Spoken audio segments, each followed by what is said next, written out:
No warnings, no slow buildup, just a series of direct hits that Washington won't ignore. New tolls on U.S. trucks heading to Alaska. A 25% price hike on energy exports to American businesses.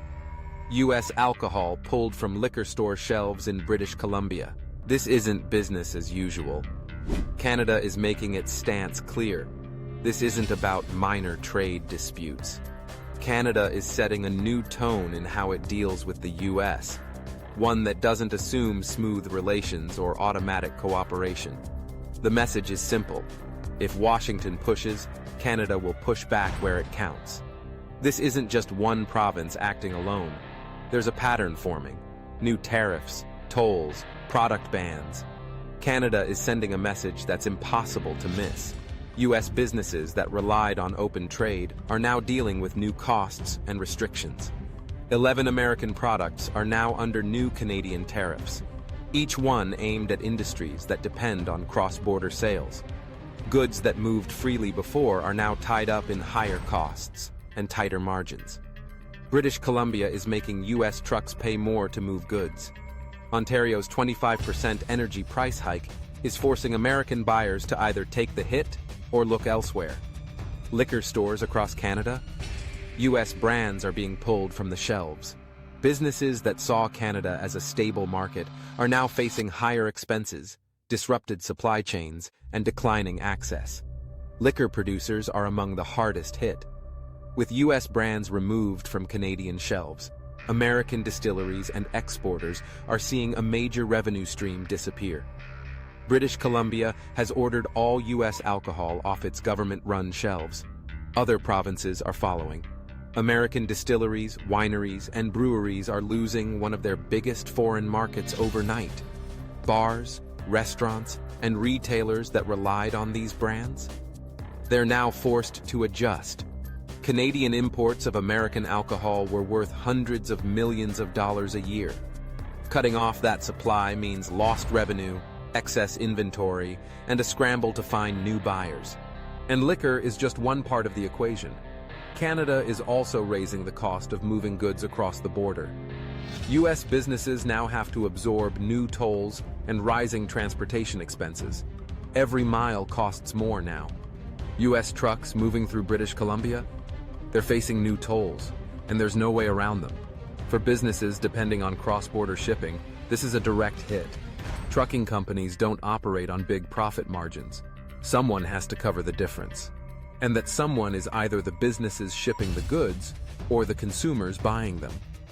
Food, raw materials, electronics. Everything relying on these routes is now more expensive. Finding an alternative isn't simple. For Alaska-bound shipments, Canada isn't just the best route, it's the only realistic one. Routing through the U.S. adds significant time and fuel costs, making the tolls unavoidable. Shipping companies and manufacturers are already adjusting. Some are hiking prices, others are cutting back on shipments. This isn't just an inconvenience, it's an added financial strain across multiple industries. And this toll is just one of several moves disrupting trade. The next squeeze? It's already here. Ontario's energy exports are about to get 25% more expensive for U.S. buyers, raising costs for businesses already under pressure. Ontario just increased electricity prices for U.S. buyers, and the effects are immediate. Factories, industries, and entire states built on Canadian energy now face a decision: pay more or scale back. Power flowing from Ontario into the U.S. now comes at a premium. And if the United States escalates, Canada won't hesitate to shut the electricity off completely. Only American buyers are affected. Canadian customers see no change. This isn't a market fluctuation. It's a policy move. Heavy industries that rely on stable energy costs, manufacturing, mining, and processing, are taking the hardest hit. With no quick alternatives, many will absorb the costs for now. But long-term shifts are coming. Not every U.S. state will be impacted the same way. Hardest hit? Red states with strong energy demands and direct trade conflicts with Canada. Midwest. Manufacturing states like Michigan and Minnesota rely on Ontario's electricity. With a 25% price hike, Factories and businesses are seeing costs climb overnight. Kentucky and Tennessee, home to the U.S. bourbon industry, are losing a key export market. Canada imported over $43 million worth of Kentucky whiskey last year, a market that's now drying up. New York and other border states depend on smooth trade with Canada.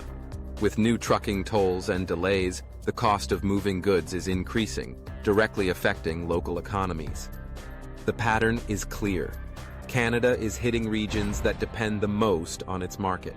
And these are the same areas that supported past U.S. tariffs and trade restrictions on Canadian goods. Mark Carney has made it clear.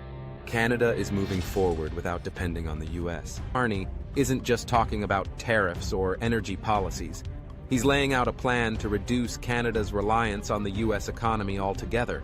That means new trade partnerships that shift exports and imports away from the U.S., stronger domestic industries to replace American goods and services, long-term economic planning that assumes Washington's policies will keep changing. For decades, Canada's economy was built on deep U.S. ties. Carney is preparing for a future where those ties are no longer reliable.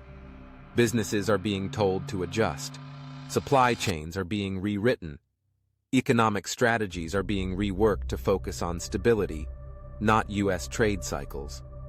And it's not just about goods. Fewer Canadians are crossing the border. Fewer are booking U.S. vacations. Businesses in American border towns are already feeling it.